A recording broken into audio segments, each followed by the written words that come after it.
Paper, ink and power. They'll all cost more to make in Australia once the government's $23 a tonne carbon tax is introduced this year, but careful planning can help publishers avoid bigger bills.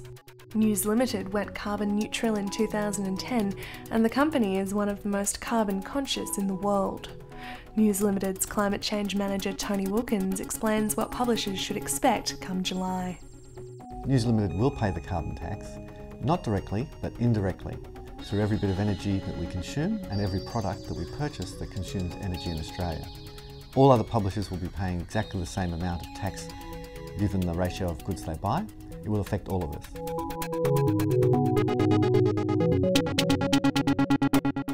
The biggest contributor to the carbon tax for News Limited will be electricity, because of all of our emissions that we produce, electricity makes up 95%. It's a very easy calculation to look at what you use in energy, and you can work out very quickly where the costs will be. But for most publishers, I would suggest it will be on their electricity and gas bills.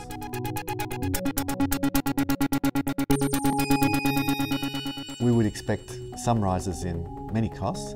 Paper might be one of the costs that go up, but it is compensated by the federal government, so it would be a small percentage rise.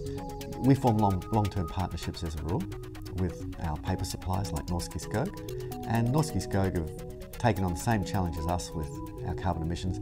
They've got an even tougher 2020 goal of 25% reduction in emissions. They've included geothermal power now in New Zealand. They're doing enormous things to reduce their energy use. And of course, it's important, it's a cost for them as well.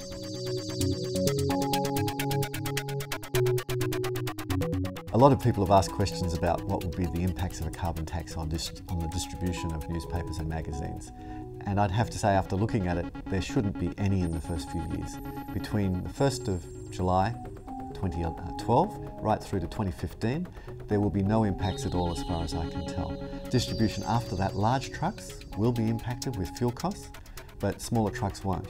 Now that could change the composition of fleets that deliver, for instance, but that's something that we don't know about yet. That's something that the future will have to unfold for us. The efficient distribution of newspapers is incredibly important to publishers. The carbon tax after 2015 will certainly make that an even bigger impact.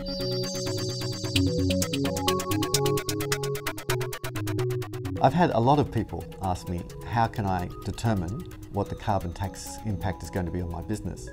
And what I'd recommend you do is go and do a carbon footprint. Have a look at what your carbon emissions are. When you get that number, just multiply it by 23. So for News Limited in Australia, we know that's going to be about $3.1 million impact from the carbon tax. And that's simply a factor of multiplying our carbon footprint of 132,000 tonnes by the $23 a tonne, and that gives you a rough estimate of where you'll be. What I'd recommend is that you do a carbon footprint for a range of reasons. If you're going to reduce your carbon emissions, then you need to know what they are. And when you find out, and I'm sure you will, what the percentage of your carbon emissions made of, it changes the way you devote your resources to tackling it. Most people probably know that electricity is the #1 impact. Most people don't know their #2 impact. And I'd suggest that might surprise a few people.